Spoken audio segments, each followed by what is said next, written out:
So many times people shout, holler, yell, and never come up with solutions.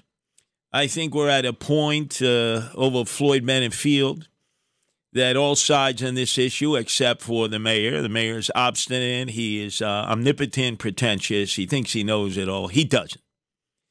He knows nothing about tents and tent life. Remember, going back over a year in October of 2022, he put up a tent in the parking lot of the Orchard Beach area. Even AOC, all-out crazy Alexandria Ocasio-Cortez, leader of the Socialists of America, that's her congressional district in the Bronx, said it's a flood zone. It won't work. Oh, no, Eric Adams, put it up. It cost us a few $1 million. First rain, flooded. He had to take it down. Likewise, he then went to Randall's Island with a scaled-down tent, chose an area. There was a floodplain. And again, they had a few guys from the Sudan who came, but at first bad weather, and they had to take that tent down. So he didn't learn from his past mistakes. No, he went for the grand prize, which was to put 4 tents on runway 19 in Floyd Bennett Field, a federal park where you're not supposed to be housing any people. It happens in no federal park anywhere in the United States or in the Commonwealth of Puerto Rico or in any of the other areas that are part of this great land of America. Nothing except in Floyd Bennett Field, and it was doomed to fail. Everybody on both sides of the issue, whether you are on my side of the issue and you want to send the migrants back, or you're on the side, like the liberals, the progressives, and the socialists, where you not only want more migrants coming in, but you want to bring them in from Gaza. Even if they have Hamas tattooed to their forehead, you want to bring them in from Gaza. Okay. So we've had the floods. We've had the bad weather. We've had the heavy rains and wind. You had snow yesterday overnight. And the threat is, if you read the Farmer's Almanac, a listener kindly sent me a hard copy of the Farmer's Almanac. We're going to get clobbered with some pretty heavy weather. Hadn't been 700 days since we had snow. We're expecting more. And the worst part of it is the frigid cold. The mostly Venezuelans cannot handle the frigid cold. In fact, I had made the suggestion that if Eric Adams had any intelligence, he would have went to the encampment on runway 19 and offered one-way tickets back to Caracas, Venezuela, from nearby JFK, charter a few jumbo jets, and they would be more than happy to go back. They don't know how to handle this cold. Rain, yes. Other inclement situations, yes. The cold, no. The Arctic freeze, no. And we're going to have more of that probably until the end of March. And then April, the spring comes, and then a complete disaster if they're still there. Look, they're in the neighborhood. They're blocking traffic as they're begging for money. They're going door to door. They're going into people's backyards. They've been caught in Kings Plaza on Flatbush and Avenue U, going in and shoplifting. A woman will go in with a baby carriage, the baby on top, grab whatever she can, stuff it underneath, and walk out the door. They've learned the American way. And they've learned from slip and fall lawyers who have posted themselves in the area that if you take a dive in front of a moving car and you play like your flipper out of water, like a dolphin out of water, you flop around, you ask the person $500, you have it on your cell phone, $500 and I'll go away. That it's either that or then you get involved in what we call the troika, the Trinity, the trifecta that the Russians had perfected when they came here years ago, that you get a payout. Lawyer gets a payout, chiropractor, a doctor gets a payout, and the steerer gets a payout. So that's taking place there. But this is the opportunity to send them back now under the cover of the fact that they can't deal with this weather. But I'm more, Justin Ellick, believe it or not, I'm more on the feeling here is that we're not going to be able to send them back to their country of origin, most of them. Maybe we can some, but not most. They've been given immigration court dates that sometimes are 5-7 years in the distance. Many of them will slip through the cracks. Many of them will marry an American. Many of them will have babies here, anchor babies, and then, yeah, you try to get them back. It ain't going to happen. So I have picked a location that I think many people agree with. When you have organizations like the Coalition for the Homeless and you have legal aid saying that we need to remove the women and the children from the tent because it's inhumane, it's in a flood zone, you can't house women and children in tents. I concur with them, even though we disagree on almost everything else. The only one standing in the way is the Eric Adams administration. Well, let me choose this, Justin. I'm sure you were in the area, or wrong way, Lou Rufino. If you ever hit that armory, that Park Slope Armory, right on 8th Avenue and 15th Street, I mean, it's right in the land of socialism, liberalism, and progressivism. 140,000 feet. 140,000 feet. In 2012, the Park Slope Armory was transformed into a Hurricane Sandy shelter for families who were displaced from their homes. The city also sought out volunteers from the community to help the families and didn't have to issue expensive contracts. They want migrants in that neighborhood. At least they say they want it. After the Park Slope Armory was turned into a women's homeless shelter for only 70 homeless women. In 2013, the shelter expanded to have 100 beds for homeless women. They just wanted to increase it by 30. Guess what? In 2017, the compassionate progressives in Park Slope were concerned about the homeless women, quote, behavior in regards to crime in the area as a result of this women's shelter. They only had 100.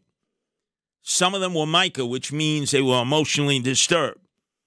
So the same people who represent and live in this area, including the city councilwoman, Hanif, who wants more illegal aliens coming in, especially from the Gaza. She wants more. There's Congressman Dan Goldman. There's Comptroller Brad Lander. They're all from that area. They want more. And right down the block at 7th Avenue and 11th Street, that disgraziata, that Shanda, and I hope he wasn't at Joe Esposito's funeral mass today at St. Patrick's, because when Bill de Blasio, the part-time mayor, the dope from Park Slope, was in office for 8 years, he had, as the head of his OEM, Office of Emergency Management, Joe Esposito, and fired him because of the lack of snow removal, which was the fault of his sanitation commissioner, who wasn't ready for prime time, Kathy Garcia. He blamed Joe instead of blaming her and her lack of knowledge about the sanitation department, how they removed snow. There was 7 inches. Oh, all of a sudden, who gets blamed? Joe Esposito. Eventually, he gets fired. What a double disgraziata. But think about it. Here are these bourgeois progressives who lecture the New York City middle class, blue-collar, working class about how they need to be more sensitive to the migrant population. They lecture us. They say we're over the top, that we are xenophobes, that we're racist. Well, what about this? Are the progressives housing these illegal aliens in their own communities? I'm going to do a deep dive and expose them because they're not doing it in Park Slope. It seems like the New York City progressives, the socialists, are fine with taking over a high school like was done in Madison to house the illegals because they thought that the tents would collapse from the high winds the other night. We're going to have more of that weather. The next high school slated to be a depository, if this happens again, is Lafayette, and after that, Midwood. So why not? Why not send them where they're wanted? In a brick-and-mortar facility, the Park Slope Armory, 140,000 feet, which right now houses a YMCA, pool, they're playing volleyball, they're playing basketball. Oh, the bourgeois have it as a YMCA. Hey, by the way, tomorrow when Nancy, my wife, joins us for the deep dive, whatever happened to the homeless women that were housed there, the 100 homeless women? It appears to me that the very sensitive liberals, progressives, and socialists who declare themselves to be Democrats remove them from that armory. Whatever happened to them?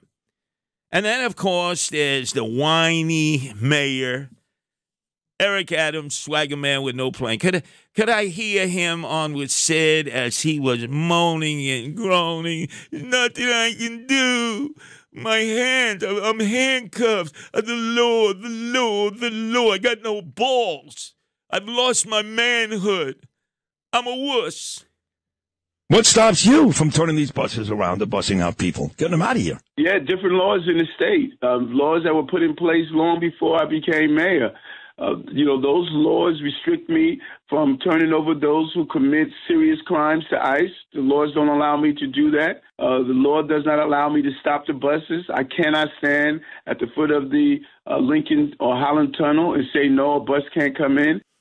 You're so full of bull feathers, Eric. You just can't be a man and stand up for the city of New York that unfortunately elected you and not me. Look, I'm the mayor in exile, like Napoleon on the island of Elba. This is ridiculous. And then the greatest mayor that we ever had in our lifetime here in New York City, Rudy Giuliani, my Kumbadachich, responded to that same question from Sid Rosenberg earlier today. Rudy Giuliani, if you were mayor, would you bust these people out of here, yes or no? First bus. First bus would go. My first bus would go to the Czar, Vice President Harris. You can't imagine how much property she's got at the Naval Observatory. It's just as big as one of the places we have. We could just substitute Floyd Bennett Field and we put it on the Naval Observatory. I mean, there it is. Look at the juxtaposition. Rudy said, first bus I'd see, boom. I'd send it back to D.C. Eric Adams, I can't, the law. Man, he has become a capon, a castrated rooster. He is like a gelding, a castrated stallion. He's lost his manhood. And now, some breaking news, ladies and gentlemen. Breaking news, WABC. You know, I always let you know ahead of time. There's a new scam being perpetuated by these Venezuelan gangs. They are young men and young women. They are going to the parking lots of Home Depots. And they're not like some of the others, illegals who are there for day labor, and they've been there for years, mostly not causing trouble. But they're specifically here, the Venezuelans, the men and women, to approach you as you're coming out of Home Depot with your carriage, with your shopping cart. And they almost insist that they want to carry the items you've purchased to your car. It's almost like they're shaking you down, and they want a donation. They want a donation. They have it on their cell phone. Donation, I need food. You know, they show it to you. It's in English. Meantime, they go up to women especially who might have children with them. Very intimidating. At BJ's in the Bronx Terminal, they were outside trying to convince everyone to go in and buy them goods. Meantime, they had a car. Where the hell did they get the car from? And they were doing it all day. They had a car stuffed with goods. They're telling other customers at the center that they've just arrived and they were looking for jobs. It's a freaking scam. And they're doing it boldly and brazenly in the parking lots of Home Depot and BJ's wholesale outlet. And the cops are told to do nothing. Nothing. So there, Eric Adams, there are your friends, the illegal aliens, the Venezuelans that I warned you about. They're great businessmen and businesswomen, but they also make great gangbangers and organized criminals. And they're starting to learn you can do anything in New York City and get away with it.